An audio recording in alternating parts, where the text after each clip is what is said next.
Hello guys! Hello Capricorn! Welcome dito sa aking channel Kapalaran 888 guys. Salamin natin kung anong messages, vibration, gabay energy para sa inyong lahat. The general reading, weekly tarot reading, so pwede kang makaresonate. Okay Capricorn, kumuha tayo dito ng 3 cards. I hope na resonated ka dito. Okay. First 3 cards, meron ka dito ang gratitude, resilience, and dreams. Wow.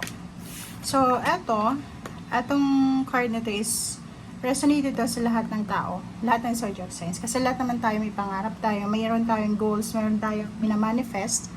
And dito sinasabi na magtiwala ka.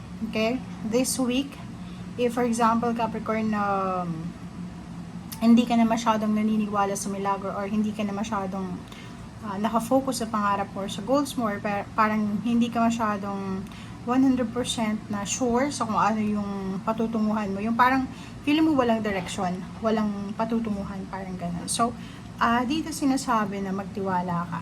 Okay? Trust, believe in your dreams.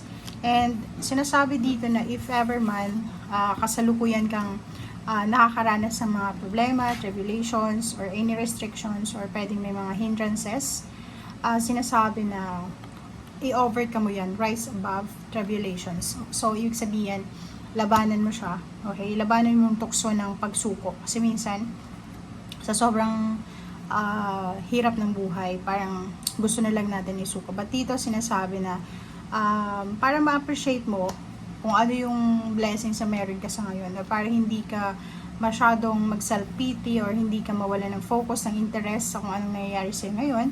Sinasabi dito na maging thankful, maging grateful ka sa lahat ng meron ka sa ngayon. So, ibig sabihin, wag kang tumingin sa kung ano yung wala sa ngayon and wag mong hanapin yung wala. Appreciate what you have. Be thankful what you have. And then, yun, bahala na yung future. Wag ka nang bumalik sa nakaraan and then yun, live in the present situation. Okay?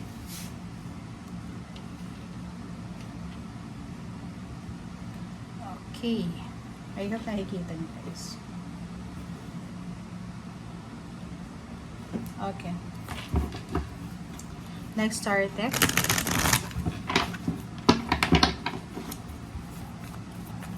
Okay, Capricorn. Ano pa ba ang messages, vibration, gabay energy? First card dito is yun. So, kanina, di ba, sabi ko sa'yo dito. Wag mong isusuko. Kahit parang feeling mo sobrang pagod na pagod ka na, parang feeling mo dito, pasan-pasan mo lahat ng mga problema, lahat ng mga pagsubok, parang ganyan. Sinasabi sa'yo dito na lumaban ka. Okay, ilaban mo, wag kang titigil, wag mong itigil kung anong ginagawa mo sa ngayon. Pwede kang magpahinga in case na pagod ka. Okay? But, kailangan mong isipin na pansamantala lang yan. Okay? So, isipin relationship, emotional, nakikita natin dito na may mga taong pwedeng papasok sa buhay mo to give you balance. May mga taong pwedeng magpatibok ng puso mo, magbigay sa'yo ng excitement. May iba din na pwedeng mag-offer ng protections ng may dadamay sa'yo, parang gano'n. Dadamayan ka nila sa kung ano man ang pinagdadaanan mo, ganito. And at the same time, ang taong ito is pwedeng pwedeng siya yung darating sa buhay mo if ang problema mo is relationship. Yung parang sawang-sawa ka na sa toxic na relationship or sa toxicity sa paligid mo. Parang nakikita natin dito na kung sino man itong darating, pwedeng siya yung makatulong sa'yo para ma-settle lahat ng mga grudges mo sa puso mo. Lalo na yung mga iba sa inyo na parang nasira na yung tiwala sa isang tao or sa isang pamilya or yung hindi na naniniwala na may magbabago pa, parang gano'n. Okay?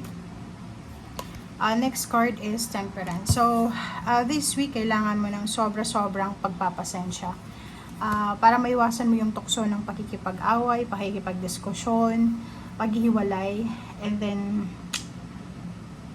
kung ano pa man na tukso ito, kailangan mong maging mapasensya. Okay? Self-discipline, balance.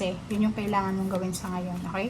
balansehin mo yung mga imbalances sa buhay mo, and wag kang magmamadaling magdesisyon, wag kang magmamadaling tapusin yung mga bagay-bagay na alam mong pwede pang maayos, parang ganito. So, yun. Okay, so yun. Seven of Swords. Nakikita ko siya dito. Maraming mga pwedeng may iba sa inyo dyan na nagsiselos, or pwedeng talagang yung karelasyon is talagang playboy or playgirl, parang ganon. Babaero. Ano ba ang tawag sa lalaki? Babae na mahilig sa third party, parang ganon. So, eto, sinasabi na siguro matitrigger yung emotion mo kasi yung hinala mo ay posibleng i-reveal sa'yo ng universe. So, sinasabi dyan sa'yo ng barahan na pumiwas ka sa tukso. If ikaw yan, na parang matutukso ka, okay, into relationship pa na bawal, mag-iingat ka, okay? So, dito naman sa last card dito sa deck na to, is merong Two of Wands. Sinasabi na you have choices, so you have free will, diba? Okay, alam mo na yung temptation yan. If in a relationship ka, alam mo na sagabal yan, tukso yan, iwasan mo na. Okay? So, kontrolin mo yung sarili mo kasi wala tayong ibang makokontrol kundi sarili lang natin. Okay? Nakikita ko sa inyo dito, you have choices if mag-i-stay kayo or aalis. You have choices kung itutuloy nyo pa rin yung pakikipaglaban. So, comment down below if you're resonated. The Sun. Ang The Sun card na yan is nagsasabi sa'yo na after ng pag-ulan, pagbagyo, pagbaha, or anything na pagsubok na posibleng na pagdadaanan mo, merong happiness dito, merong happy moments, happy times, emotional fulfillment, merong celebration, party, merong rason para mag-celebrate. So, nakikita natin, pwedeng yung iba, magsi-celebrate kayo ng pwedeng anniversaries, pwedeng yung iba magsi-celebrate ng birthdays, family events, reunion, promotion, or anything. Okay?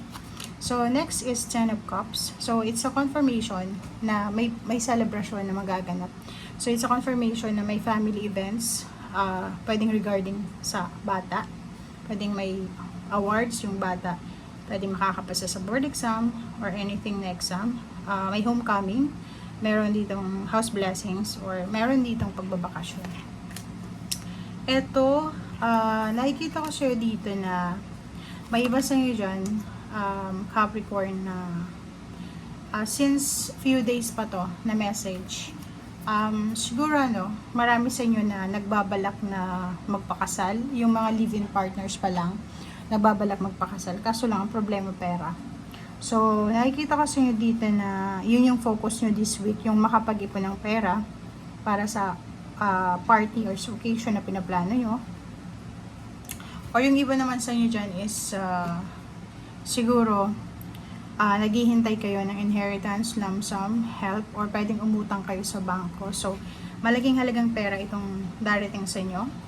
And yung iba naman is pwedeng may mag-offer sa inyo ng partnership, collaboration. Yun, may mag-i-invest sa talent mo, sa skills mo.